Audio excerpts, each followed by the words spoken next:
The Road Not Taken, ang tula ni Robert Frost, isasalin sa wikang Tagalog. Ang daang hindi tinahak. May 2 daang naghiwalay sa isang dilaw na gubat, at ikinalulungkot kung hindi ko maaaring tahakin pareho at maging isang manlalakbay.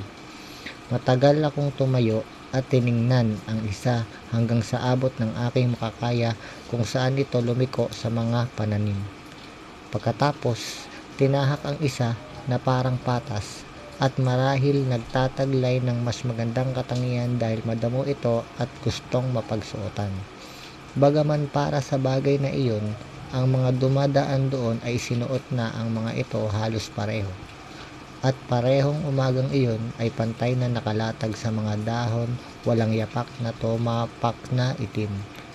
O minarkahan ko ang unang para sa ibang araw. Gayunpamay, alam kung paano ang daan ay patungo sa daan. Nagdududa ako kung dapat pa ba akong bumalik. Sasabihin ko ito nang may buntong hininga balang araw sa hinaharap. May 2 daang naghiwalay sa isang gubat at ako.